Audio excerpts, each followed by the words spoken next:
પહેલગામ આતંકી હુમલાનો ભારત પાકિસ્તાનને ક્યારે જવાબ આપશે તેની ચર્ચા વચ્ચે ઓલ ઇન્ડિયા ટેરરિસ્ટ ફ્રન્ટના ચેરમેન MS બિટ્ટાએ ભારતની સરકારની કાર્યવાહી પર વિશ્વાસ વ્યક્ત કર્યો છે। નરેન્દ્ર મોદીના નેતૃત્વવાળી દેશની સરકાર પાકિસ્તાનને ચારેકોર ચિત્ત કરશે તેવો દાવો પણ MS બિટ્ટાએ વ્યક્ત કર્યો છે। જે ખુદ આતંકીઓના નિશાના પર છે તેવા MS બિટ્ટાએ ભારતના નાગરિકોને ઇઝરાયલમાંથી નાગરિકી ધર્મ શીખવાની સલાહ પણ આપી। અમેરિકા સહિતના વિશ્વના તમામ દેશો ભારતના સમર્થનમાં રહેવાની તેમજ પાકિસ્તાનને તેના કુકર્મોની સજા સત્વરે મળશે તેવી શ્રદ્ધા અને દેશની કટિબદ્ધતા વ્યક્ત કરતા શું કહ્યું બિટ્ટાએ, આવો જોઈએ ABP અસ્મિતા સાથેની ખાસ વાતચીતમાં।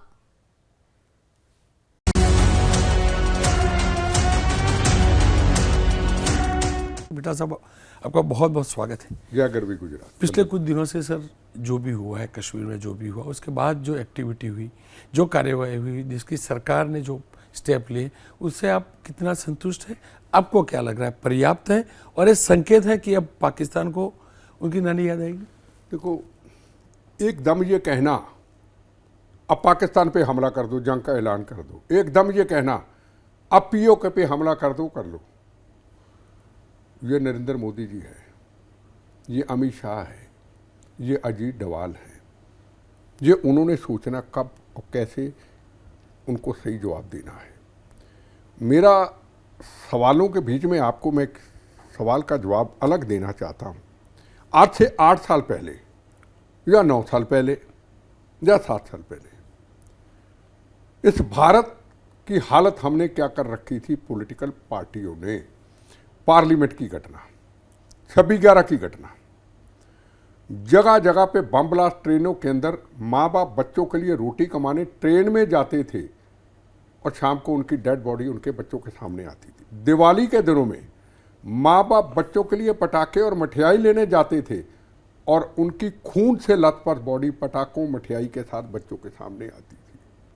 कोई ऐसे हिंदुस्तान का गांव नहीं था, चाहे गुजरात हो, चाहे यूपी हो, चाहे पंजाब हो, यहाँ खून से लथपथ जम्मू कश्मीर से हमारे जवानों की बॉडी उनके बच्चों, पत्नी और सबके सामने आती थी। एक संकल्प लिया, गुजरात की धरती ने संकल्प दिया, सरदार पटेल की सोच पे काम हुआ कि हम 370 धारा हटाएंगे। मेरा बीजेपी से कोई तलक नहीं, पर मेरे लिए राष्ट्र प्रथम है, तेरा वैभव अमर रहे, मां हम दिन चार रहे ना रहे। गोली का जवाब गोली दिया। भारत की अगर बात करें, जो लोग ये शक करते थे मोदी जी आए तो जंग होगी, मोदी जी ने पहला काम ये किया, जब सरकार बनी राष्ट्रपति भवन में नवाज शरीफ को बुला लिया। हिंदुस्तान के लोग, हमारे जैसे लोग नाराज भी हुए। जब दुबई में गए, फिर हिंदुस्तान के लोगों को बताए बगैर दुबई से पाकिस्तान में गए, जो कि नरेंद्र मोदी जी पूरी हिट लिस्ट पे थे, टेररिस्टों के गढ़ में चले गए कि चलो हम प्रधानमंत्री बने, तुम भी देश को आगे लेके जाओ, पाकिस्तान को हम भी आगे लेके जाते, लड़ाई में कुछ नहीं पड़ा। पर पाकिस्तान ने 15 दिन के बाद दीनानगर पठानकोट की घटना का अटैक किया। उसके बाद गोली का जवाब गोली जारी है और जवानों को कह दिया अब दिल्ली से नहीं पूछना, एक चलेगी 100 चलाएंगे। 370 धारा हटी। पुलवामा की घटना हुई। पुलवामा की घटना उस वक्त हुई जब चुनाव सामने था। उस वक्त फैसला लेना, कैंपों को तबाह करना, 15 मिनट में जवान भेजे, हम सोते रहे, जवान और नरेंद्र मोदी जी जागते रहे और जा कर के पुलवामा का बदला जाके वहां लिया। बालाकोट में 500 आतंकवादियों को ढेर करके 15 मिनट में आ गए। 370 धारा हटी। ना कोई जंग, ना कोई दंगे हुए, ना गोली चली, ना फसाद हुआ। जो सरदार पटेल जी का सपना था, जो गुजरात के लोगों का एक सपना, सरदार पटेल तो गुजरात के थे, चाहे हिंदुस्तान के थे। भारत तो असली आज़ादी उन्होंने लेके दी, सरदार पटेल जी ने रजवाड़ों से। 370 धारा हटाई। महबूबा मुफ्ती कहती थी जिस दिन 370 धारा हटेगी तिरंगा झंडा नहीं, यहाँ हमारे झंडे होंगे, जहाँ पाकिस्तान के झंडे होंगे। आज घर घर झंडा लहरा दिया। वो चीज़ पाकिस्तान को अब चुभ गई कि इतनी शांति होगी कि लाखों यात्री आ रहे हैं, लोगों ने होटल बना ले, लोगों ने इंडस्ट्री खोली। गुजरात की तरह एक नई सोच पे चल पड़े। जो गुजरात का व्यक्ति नई सोच पे सुबह उठ के चलता है। मैं किसी उल्टे काम में नहीं पड़ना, मैं राष्ट्र के लिए और मैं अपने मिशन में जाना है। गए, उनको ये चीज़ ठीक नहीं लगी तो इन्होंने उसी वक्त जब उपराष्ट्रपति अमेरिका के आए और यहाँ से सऊदी अरब नरेंद्र मोदी जी गए, एक सेकुलरिज्म का संदेश दे कि मुस्लिम कंट्री के अंदर कि हम किसी के खिलाफ नहीं हैं, हमारा तो सेकुलर देश है। इन्होंने उसी वक्त इंटरनेशनल न्यूज़ बनाने के लिए यूएनओ में पूरी दुनिया के अंदर ऐसा घटिया किस्म का हमला किया। और ये पहले भी जब एक सरदारों पे हमला हुआ था, 25 सरदारों को इन्होंने गोलियां मार दी थी जब बिल क्लिंटन आया था। और बिल क्लिंटन ने कहा था मैं आता तो सरदारों पे हमला ना होता। मैं कहने का मतलब ये था, ये इंटरनेशनल न्यूज़ बनाने के लिए, ये हिंदुस्तान को बदनाम करने के लिए, कश्मीर का मुद्दा उठाने के लिए इन्होंने ये कर्म किया। अब आपने कहा अब आगे क्या करना चाहिए। देखो, हम कई बार जज्बातों में कह देते मैं भी जंग होनी चाहिए। जंग कब, किस वक्त, उसका रिजल्ट क्या होगा। सबसे पहले जो मैंने नई चीज़ मेरे दिल से निकली, हमें सबसे पहले एक इजरायली नागरिक की तरह एक सच्चा भारतीय बनना पड़ेगा। क्या आज भारतीय इजरायली की तरह नागरिक बनेगा? आज वक्त आ चुका है मौत का कफन बांधने का। पहले कहते थे जवानों ने मौत के कफन बांधे हैं, नरेंद्र मोदी जी ने मांगे जब वो कहते थे 56 इंच की छाती लेके, जब कहते थे बॉर्डर के ऊपर चाइना को इशारा करते थे पाकिस्तान को, पहली गोली लगेगी नरेंद्र मोदी के सीने पर पार होगी, फिर जवान पे होगी, फिर भारत माता तो कहता बहुत दूर है। आज हर भारतीय को मौत का कफन बांधने का वक्त आ गया। हर भारतीय को आज सड़कों पे आके तिरंगा झंडा लेके नरेंद्र मोदी जी को समर्थन करते हुए सारे पॉलिटिकल मतभेद बुला करके ये कहना होगा, नरेंद्र मोदी जी जो भी स्टेप इस भारत माता की रक्षा के लिए, भारत माता की आज़ादी की रक्षा के लिए, आतंकवाद को सदा सदा के लिए समाप्त किया, जो थोड़ी सी कैंसर रह गया उसको निकालने के लिए आप अच्छा फैसला लो, गलत हो उसका क्या रिजल्ट निकले हमें कुछ लेना देना नहीं। हमने तो मौत के कफन बांध ली।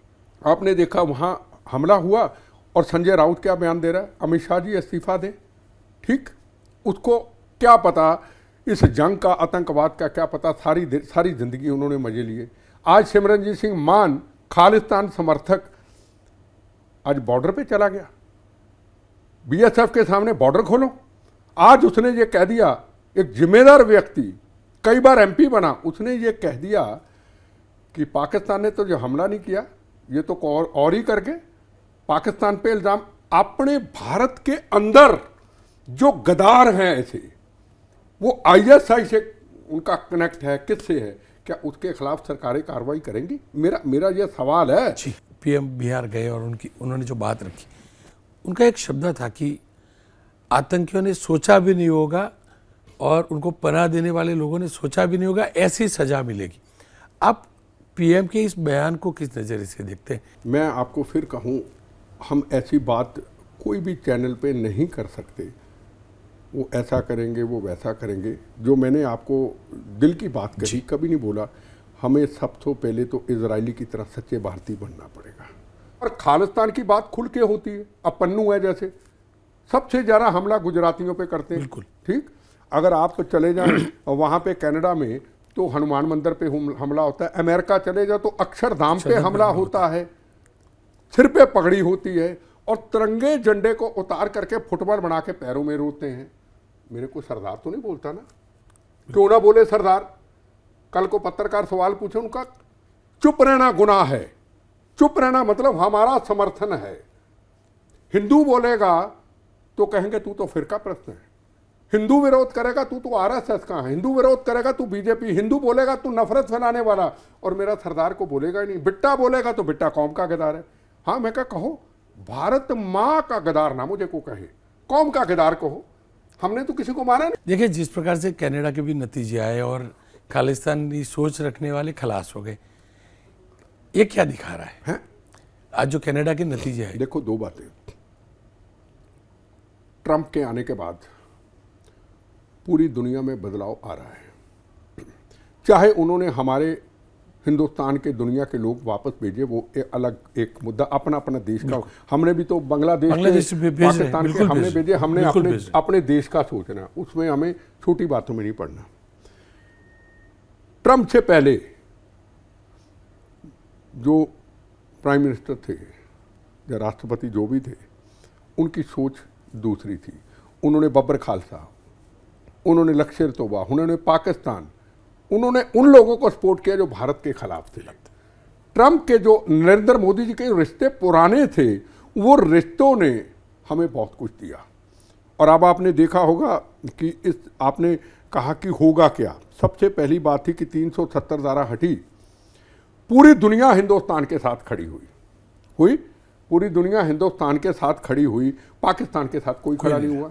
आज रशिया हमारे साथ, आज फ्रांस हमारे साथ, आज इटली हमारे साथ, आज अमेरिका हमारे साथ, आज ऑस्ट्रेलिया हमारे साथ, और भी कई देश हमारे साथ। और अमेरिका की सुरक्षा सलाहकार ने परसों ये कहा कि आतंकवादियों को घसीट घसीट के मारो। आज की जो पोजीशन है, ये आतंकवाद के ऊपर जैसे एकदम नकेल डाली गई। वहाँ पे अमेरिका के अंदर एक राणा आ गया, मास्टरमाइंड, कभी सोचा था राणा आएगा। अब एक और आतंकवादी पंजाब का है, बब्बर खालसा का, जो पूरे देश में गैंगस्टर चला रहा था, चाहे गुजरात हो, चाहे महाराष्ट्र हो, चाहे पंजाब था, वो पंजाब का। अब उनको पकड़ के ला रहे, और एक दिन वो भी आएगा, याद रखना। पन्नू जो दहशत फैलाता है पूरे, जो गुजरात के लोगों को सबसे ज़्यादा गंदी बकवास का भाषा का इस्तेमाल करता है, वो भी आएगा। क्योंकि उसने सरेआम ये कहा, महाकुंभ पे मैं हमला करूंगा, 60 करोड़ की भीड़ के ऊपर हमला करूंगा, जो वहाँ दर्शन कर रहे हैं, मैं राम जन्मभूमि पे हमला करूंगा, मैं गुजरातियों को मारूंगा। अब वो भी है क्योंकि मुंह से निकला हुआ है। हम कानूनी कार्रवाई करके नरेंद्र मोदी जी की जो सिस्टम है वो भी उनको ये आज का भारत है। ये जो घटना पहलगाम की हुई, अब हर चीज़ अगर कहो, देखो नरेंद्र मोदी जी, अमित शाह, अजीत डोभाल, उन्होंने अपनी मेहनत, मौत के कफन बांध करके, रात दिन मेहनत करके, अपने अच्छे कर्म करके हमको पूरे देश से, आतंकवाद से मुक्त करा के आपके मेरे देश की जनता को दे दिया। मैंने मौत का कफन बांधा, कृपा भगवान की हुई। मैंने आपको कश्मीर, मैंने आपको राम जन्मभूमि, मैंने महाकुंभ, मैंने हर चीज़, मैंने सड़कों का निर्माण करके आपको दे दिया। वो गाना था ना पुराना एक, हम लाए हैं तूफान से ये किश्ती निकाल के, इस देश को रखना मेरे बच्चों संभाल। ये भी कवि प्रदीप जी का, नरेंद्र मोदी जी के ऊपर भी पुराना गाना डुकता है जी। हम लाए हैं तूफान से ये किश्ती निकाल के, इस देश को रखना मेरे बच्चों संभाल। उन्होंने हमको दे दिया, और देने के बाद और बहुत कुछ देना चाहते हैं, ठीक है ना। उनका कोई अपना मफाद नहीं। क्या हम उसकी रक्षा कर पाए? क्या जिम्मेदार अधिकारी उसकी रक्षा कर पाए? क्या पब्लिक उसकी रक्षा कर पाई? क्या सोशल ऑर्गेनाइजेशन? नहीं। हम अपने कर्तव्य से दूर हट गए, और आज ये कहें कि नरेंद्र मोदी जी के जो किया उसकी रक्षा नहीं हम कर पाए। हम क्या कहते हैं, आज़ादी की रक्षा। एक आज़ादी लेके दी भगत सिंह, राजगुरु, सुखदेव, मंगल पांडे, इत्तफाकुल्ला का, मैं यही कहता हूँ, उसकी आज़ादी की रक्षा करेंगे, सुभाष चंद्र बोस की। तो ये भी एक आज़ादी की रक्षा के लिए किया था, हमारी आने वाली जनरेशन के लिए किया। तो क्या हम उसकी कर पाए? वहाँ की स्टेट इंटेलिजेंस, वहाँ का जो सीएम था, आज सीएम ने कहा कि मेरे पास माफ़ी मांगने के लिए भी मेरे पास शब्द नहीं, अमर अब्दुल्ला ने कहा। और पहली बार यह हुआ कि जम्मू कश्मीर असेंबली के अंदर ये पहली बार हुआ, विरोध किया गया। तो एक आवाज आपको सर वही पॉइंट पे आता, आपको लग रहा है कि वहाँ के लोगों में, वहाँ के लीडर्स में, उस सोच वाले लीडर्स में बदलाव आ रहा है? नहीं, जो असेंबली में कल हुआ, मैंने सोचा ही नहीं था कि अमर अब्दुल्ला का ये स्टेटमेंट आएगा। अब बुलडोजर से और बम्बों से उनके घर तबाह हो रहे, एक भी किसी मुसलमान लीडर की स्टेटमेंट नहीं आई, ये क्या हो रहा है, हम आंदोलन करेंगे, हम ऐसा किसी ने तो नहीं कहा, नहीं कहा ना किसी ने। तो ये एक बहुत बड़ी, मैं समझता हूँ कि एक बहुत बड़ी घटना हुई, निंदनीय है। पर ये एक बहुत बड़ा बदलाव आना, 370 धारा के बाद इतने सालों बाद ये घटना होना, और ये बदलाव आना कि वहाँ का हर जिम्मेदार व्यक्ति, देखो धर्म का हो या जिम्मेदार व्यक्ति कहना यार हम निंदा करते हैं, बस ये भी एक जरूरा। मैं उठ के किसी को गाली दूं, बुरा कहूं, कहीं ना कहीं देखो सुरक्षा में चूक स्टेट इंटेलिजेंस की, स्टेट की सुरक्षा की हुई। अगर वो कहते जी इतना लोग वहाँ पे आ रहे हैं तो सेंट्रल गवर्नमेंट को कहते जी हमें तो इतने जवान चाहिए, हमें 2000 चाहिए, दिल्ली वाले 5 भेज देते। आप ऊपर से सीधा तो नहीं भेज सकते क्योंकि लोकतंत्र है, सिस्टम से चलना पड़ता है। तो मैं कहूँगा कि बदलाव भी बहुत आया है और घटना भी दुखदायी है। और जहाँ तक अटैक, वहाँ के हमले का सवाल है, वो कब होगा, कैसे होगा, क्या होगा, होगा जरूर। आज हिंदू समझ के हमला किया गया, उनके पेंटों को उतारा गया और उनके डंटी कार्ड देखे गए, उनको कुरान पढ़ने के लिए कहा गया, हिंदू के ऊपर हमला हुआ, कह के हुआ कि तुम हिंदू हो। और आज के टाइम पे ये भी कहना गुनाह कि आप हिंदू नाम क्यों ले रहे हो। वाई हिंदू पे हमला हुआ और कई पॉलिटिकल पार्टी आप इसको हिंदू टच क्यों दे रहे हो भाई। वे हिंदू के मतलब इस देश में 110 करोड़ हिंदू धर्म की आबादी, 135 करोड़ देवी देवताओं का देश, और हिंदू ये भी ना कह सके हिंदू पे हमला हुआ। अरे कह के किया, किससे बहस करें, किसको समझाए। अगर किसी मुस्लिम पे होता तो ये कहते ना मुस्लिम पे हुआ, अगर सरदार पे होता कहते ना ये सरदार पे हमला हुआ। हम फिर कहें सरदार का नाम भी मत लो, मुसलमान, मतलब हिंदू नाम लेना इस भारत के अंदर गुनाह हो गया, जो कड़वा सच है। एक आखिरी सवाल, क्योंकि आप खुद सरदार हैं और आप आए हैं सरदार पटेल के प्रदेश में, आज की तारीख में सरदार पटेल को किस नज़रिए से आप देखते हैं?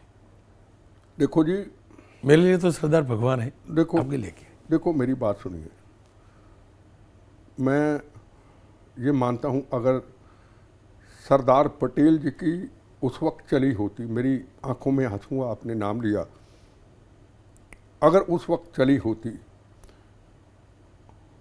आप ये पहलगाम की, पुलवामा की घटना होती ना, आज बॉम्बे के अंदर ट्रेनों में ब्लास्ट होते ही ना, आप 26/11 की घटना होती ना, आज पार्लियामेंट की घटना होती ना, आज जयपुर के अंदर 120 लोगों की शहादत होती ना, अगर सरदार पटेल जी की चढ़ी होती। सरदार पटेल जी ने तो कहा था पीओके भी हमारा है, पर उस वक्त पंडित जवाहरलाल नेहरू जी ने दोस्ती निभाते निभाते सरदार पटेल की सोच पे पहरा नहीं दिया, आज हम बर्बाद हो गए। आज अगर करोड़ों लोगों की शहादत हिंदुस्तान में हुई है तो उसके जिम्मेदार कहीं हम पुराने लीडर हैं। अगर सरदार पटेल की सोच पे पहरा दिया होता, आज किसी बहन का सुहाग ना उजड़ता, आज को बच्चा यतीम ना होता, आज पहलगाम पुलवामा जैसी घटनाएं ना होती और मुकम्मल भारत आज़ाद हो जाता।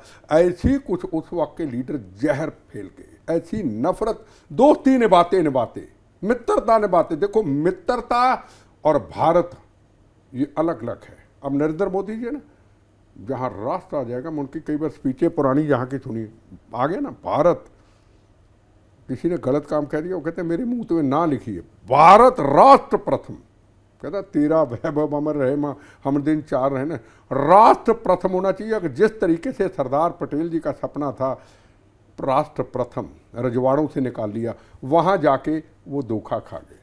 मैं यही कहूँगा, आज जो उनको सच्ची श्रद्धांजलि यही थी कि 370 धारा हटाई, ये उनका सपना था। वो भी आज़ादी भी उस वक्त सरदार पटेल जी ने लेके दी और आज़ादी की रक्षा भी उनका सपना भी। गुजरात के लोगों में, अकेले नरेंद्र मोदी अमित शाह जी की बात, मैं गुजरात के लोगों की बात करूंगा। इसका हर गुजराती का इसमें एक अच्छी सोच है, उसके संस्कार है। क्योंकि 370 वाला तो सपना पूरा हो गया सरदार का। मैं और आप पीओके वाला जो ख्वाब है सरदार साहब का, जो बता दें कि पीओके हमारा है, वो देख कर जाएंगे। देखो मैंने कभी नहीं सोचा था, इतने बम्बों से मरने के बाद जब डेड बॉडी आती थी, मैं घरों में जाता था तो मैं अपनी दीवारों पे सिर मार के रोता था। अकेला था, जितना कर सकता था। अफजल को फांसी दिलाने के लिए परिवारों को मिल करके मेडल राष्ट्रपति को ला के फांसी चढ़वाई। बड़ा कांग्रेस ने उस वक्त मेरे ऊपर अत्याचार किए कि मैंने मेडल क्यों लुटाए। देखो, जो आप पीओके की ये सारी बातें कर रहे हैं, ये सपना बड़ी जल्दी मुझे उम्मीद है पूरा होगा। और जो मैंने एक ही बात आपको कही, हर भारतीय को पहले एक इजरायली बनना होगा, एक सच्चा भारतीय, इजरायली की सोच पे चलते हुए, वहाँ का आम नागरिक। और जिस तरीके से आज गुजराती मेरा भाई है, उसकी सोच राष्ट्र प्रथम है। चाहे वो बंदूक नहीं पकड़ता, वो व्यापार करते, बंदूक नहीं पकड़ता, पर उसकी सोच जो मैं रोज देखता हूँ, उसकी सोच है प्रथम राष्ट्र, संस्कारों पे रहना।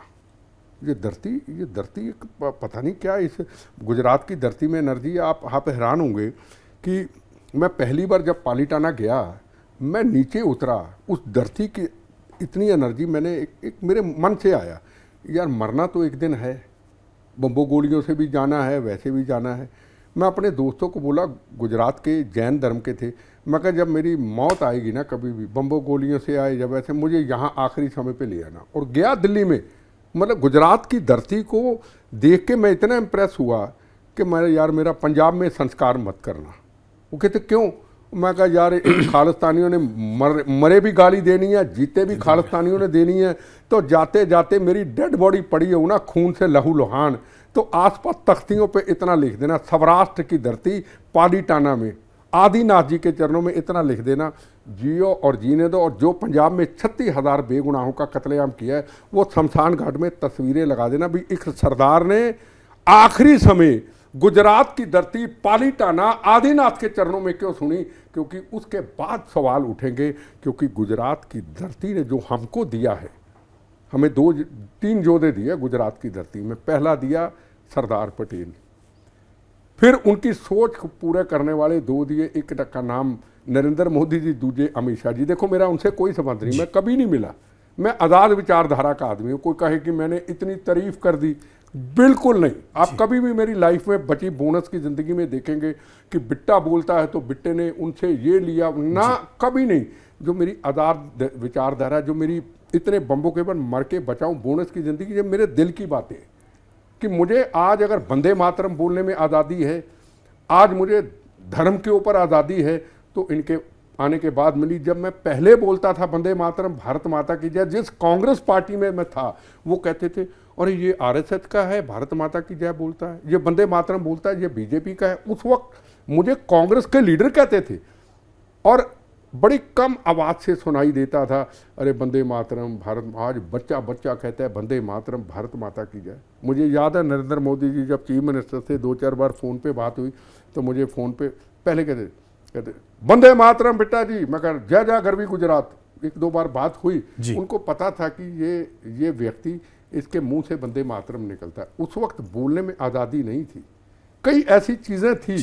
तो आज मैं हाथ जोड़ के पूरे भारतीयों को कहूँगा, ख़ास तौर पे गुजरात के अपने भाई बहनों को कहूँगा कि मैं आपका बड़ा शुक्रगुजार हूँ। अपने संस्कार, अपनी संस्कृति, उसको ज़िंदा रखना। एक छोटी सी बात मैं सुनाता हूँ। मैं पीछे सूरत गया, किसी के मैं घर गया, बहुत कोई डायमंड के व्यापारी थे, तो मैं उनके चाय पी रहा था। मेरी माएँ, मेरी बहनें, वो सब नीचे बैठी हुई बच्चों के साथ। संस्कृति ये कभी 25-30 साल पहले पंजाब की धरती पे देखते थे।